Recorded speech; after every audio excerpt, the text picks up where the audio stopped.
Hello and welcome back to another episode of IgG4-RD Live. We are your hosts, Mahsa and Alex, and we have an exciting one for you today. We'll be speaking with someone who's very special to both Alex and I's heart. She's a fellow IgG4-RD patient. She has other rare diseases as well, and her name is Nadia Bodkin. Alex, over to you. Thanks, Masa. Yes, when Nadia reached out and I first spoke to her, I had no idea what a big force and influence she would be on our recent adventures, mine and Masa's partnership and advocacy. And the stars have really truly been aligning themselves for us because we are here today.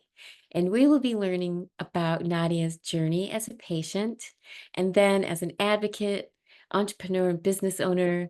And we get to hear about all the amazing things that she has accomplished and what she does, not just for us IgG4-RD patients, but for all rare disease patients and communities along the way. Nadia, could you please tell us a little bit about your journey and the road to diagnosis and the circumstances surrounding that? Hi. So my first diagnosis, I have a few at this point, ended with IgG4, but recently. But my first diagnosis was thalassemia, beta thalassemia. And then after college, in college, as a pharmacy student at Rutgers, I then got diagnosed with Ehlers-Danlos syndrome. That prompted me to start a nonprofit and kind of get into the 501c3 advocacy space. And I ended up not leaving. I just kind of went into it post-graduation and held executive positions in different nonprofits that were dedicated to rare diseases and traveled around to a variety of different conferences and got really well acquainted with the general rare disease space, and then learned there's a difference between advocacy and community-based environments, and there's a place for both of them, in the whole ecosystem. Both are really necessary for just advancements in not only treatments but also in support services for people like us. So we eventually, like myself with a group of activists, launched the Rare Advocacy Movement back in, it was designed in 2016 and then officially launched in 2017. And since then, it's been quite the unique journey because since RAM launched, I also was diagnosed with IgG4. And given all the other diseases and conditions that I was diagnosed with, because I also have alpha-1 antitrypsin deficiency, which I found out after I graduated, I just kind of was ignoring a lot of the symptoms until my eyes started swelling. That was the one that got me to be like, okay, this is not any of the other conditions. Let me figure out what's going on. And not even the nodules, this were kind of got me to look for what else is going on. And so when I got officially diagnosed with IgG4, then that's when I started looking into the community and saw how young it was, and felt very blessed to find you two working so hard to just make people feel welcome, in the space, and we're not alone. And so that the nature of even RAM is to support that exact effort. So it was just kind of serendipitous that we found each other and just so happened to have the same conditions. And I just feel blessed that you two exist and are doing what you're doing for the community.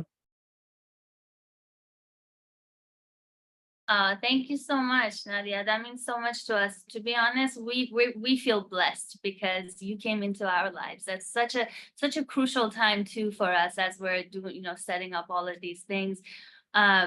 You are the amazing one here, with everything that you have going on. You've literally persevered through so much in your journey. And at the same time, you're helping so many communities. results, you know? So thank you. You really are an angel. I wanted to ask about your biopsy, you know, while we're on the topic. On your diagnosis for IgG4, did you have a biopsy? Was that how you got diagnosed? Yeah. Okay. It was suspected, but the biopsy confirmed it. Okay, got it. Do you get separate treatment for IgG4-RD? And are there conflicts between the treatments that you get for the other diseases? Yeah, like because I'm so medically complex, I've been hesitant to I've been watching what others are doing, and also because there's a lot of us with a lot of different conditions.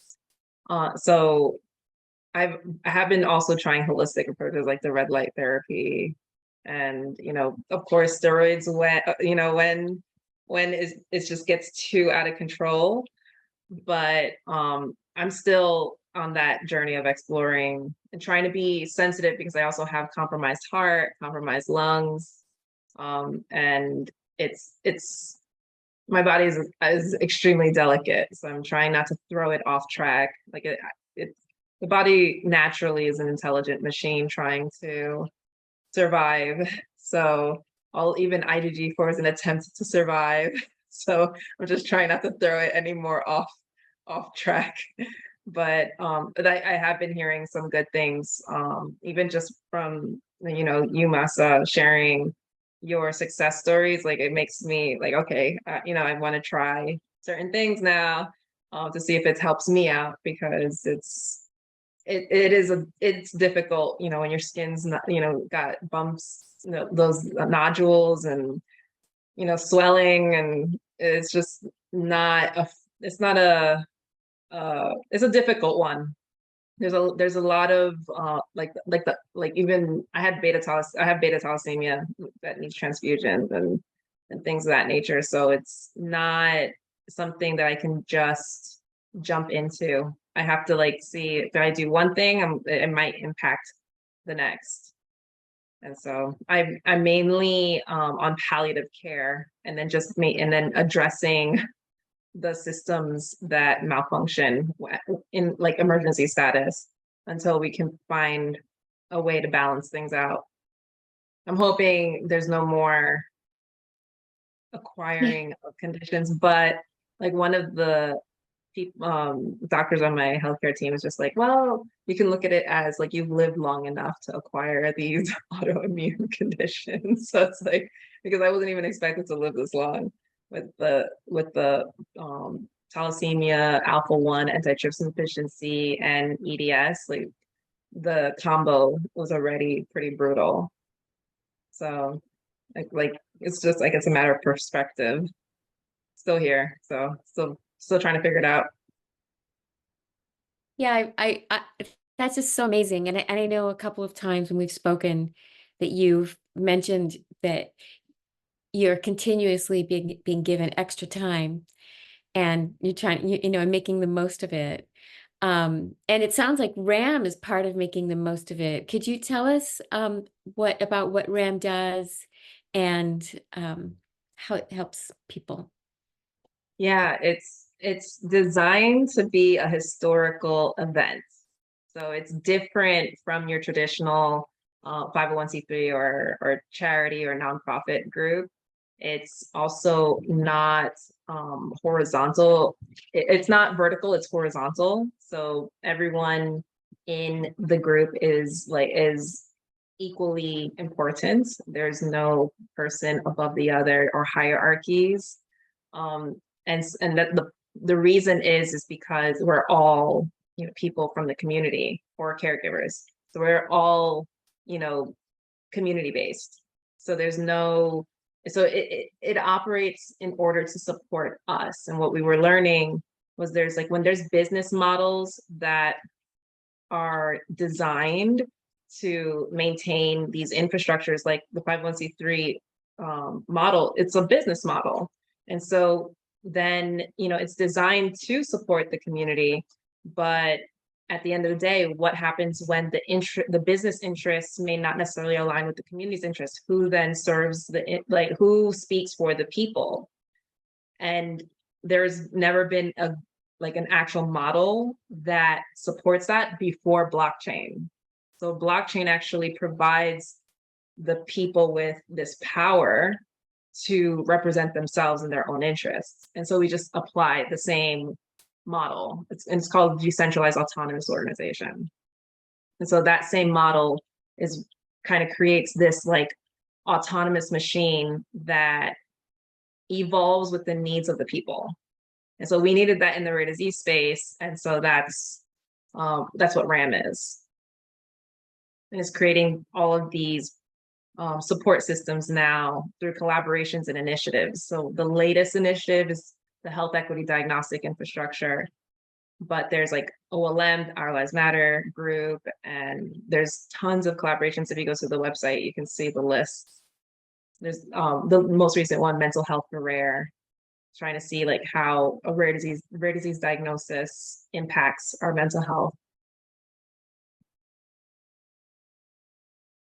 That's so key, because mental health for people, especially, I mean, for everyone, especially us. And that's one of the things that when you design for accessibility, or you make things for people who are more vulnerable population, you're actually making things better for everyone.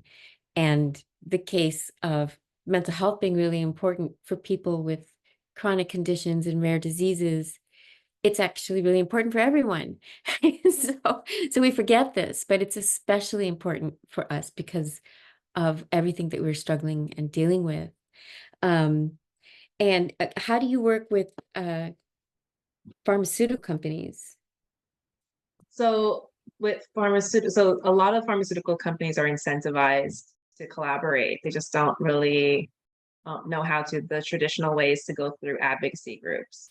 And because there's advocacy groups are great when it comes to campaigns and getting the word out about the fact that a disease exists, raising money for research, those types of initiatives. And that's very synergistic with pharma. However, there's also community-based work that needs to be done as well, like support systems, like paying, medical bills and getting, assistance with, just medical devices, or even just navigating the healthcare space, and trying to figure out what your next steps are. A lot of the times there's just not that capacity in advocacy. And advocacy has a lot to do also with legislation. So there's different roles for each space. When it comes to pharma, needing to understand the organic community, the actual real world, and how it impacts us, the burden, the day-to-day burden, that information comes from us, not organization. It comes from the people, and it should come from the people. And when the people are utilized for these insights, then there needs to be value established to that, because there is to pharma for a variety of reasons in the drug development continuum, whether it's preclinical all the way to commercial. They have reasons that they need to know in order to make decisions that they need to make. They need to understand their targets, their disease targets in the communities.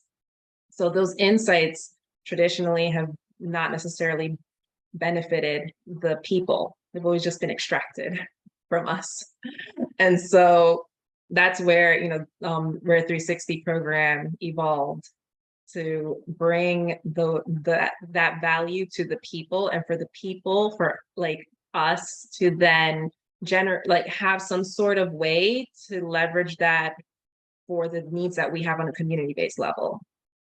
And if, some communities are super advanced, IgG4 is really young, but those that are already advanced and have really strong programs, a lot of that money that comes into the community-based space gets rerouted back to advocacy for research. But at the end of the day, that's the will of the people. And the people should always maintain that right to decide where that goes. So that's what we're trying. We're just trying to streamline the ecosystem. That is that is amazing. Thank you for all of that. It's funny, I was going to ask you about Rare 360 because, you know, we do come across patients who go through market research interviews, and you know, there's usually some type of compensation for the time that the patient is giving, you know, and it's not just time, they're giving valuable resources of information from the patient perspective. And you know, sometimes, you know, they don't even give you any type of compensation, or they promise that they would and then they don't, you know, carry through with it. So in this case, your, you know, Rare 360 would come in and protect the patient and, you know, help them get some type of compensation, right? Well, yeah, like that's practice is very common across the rare disease space, which has really hurt pharma because a lot of people are burned and they don't want to participate anymore and don't want to contribute anymore because like you can't trust it. And word spreads in our community, you know, like we are very close. So as soon as you get diagnosed, you know, there's support systems that are community based, and you learn about, you know, even someone else's bad experience. It influences your decision making too. This is something that we need to like fix because it also hurts us. Like we're at a standstill. Then research can't happen. We can't get treatments. We're all stuck. And so we're all incentivized to fix this. And so that's why Rare 360 exists, in order to make sure our insights are truly valued and go back to the people. The, you know, honorariums are paid in full to the people within a timely manner. You shouldn't have to wait 2 weeks to a month to receive your compensation. And so like there's rules that were actually designed by the experiences of the people that have had, you know, gone through years of market research, just nightmares, really, to prevent future communities, especially like the IgG4 community being such a young, you know, evolving space. If we can prevent bad players essentially from taking advantage and making people not want to participate, then that's, you know, then we're winning. You know, that's the one thing I think we really need to like understand, is that when we're not able to share our insights and participate, research stops. Like understanding of our disease stops. But Right. we can't ask people to do, you know, market research and contribute their insights for free. That's exploitation. So we need systems in place to protect both parties. Now, if let's say, you know, a rare disease patient is listening to this right now, and you know, this has happened to them, is there a website that they could go onto and they could, you know, request help or report such, you know, thing from activity? Yeah. So Rare Love Ventures is actually the one that manages it legally for RAM. But you can actually reach out directly to RAM and tell your story, like the contact form on the website, and just communicate it. And then like Rare 360's market research team is dedicated to like solving this problem for the rare disease community. And so far has been successful in at least the pharma companies don't want this to happen. They contract, you know, this work out. So now that there's an actual like solution being designed by that's community based, they are, you know, doing their best to participate and are interested in participating, and a lot of them have already. So there is an infrastructure that is leveraged and used in order to make sure that the market research space, at least for rare diseases, is not exploiting our lived experiences anymore. Now, does this extend globally to other regions as well? So patients all around who require help can reach out? Okay, we will provide the links both to RAM and Rare 360 at the bottom of this video.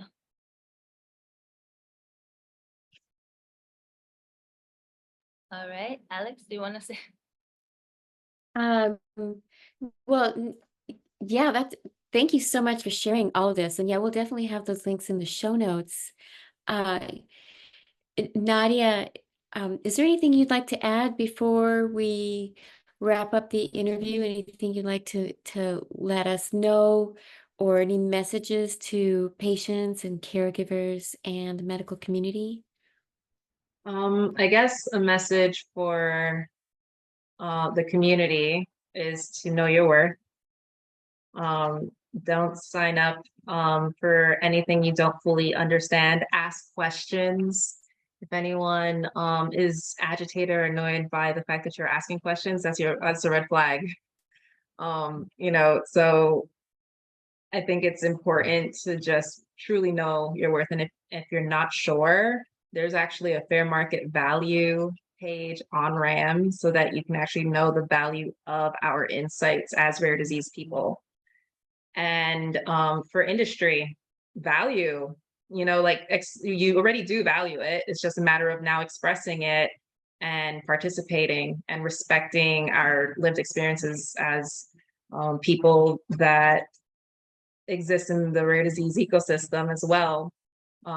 A lot of the word stakeholder back in the day never included patients before, but I think at this point in time, we've evolved to also be included as stakeholders in the entire drug development continuum. And so not all, but a lot of people, companies in the pharmaceutical space have started to also see patients and caregivers as stakeholders. So it is changing. Things are changing. Just keep going and keep growing and supporting advocates like Alex and Mahsa with everything that you're doing, even like podcasts like this that help educate the community.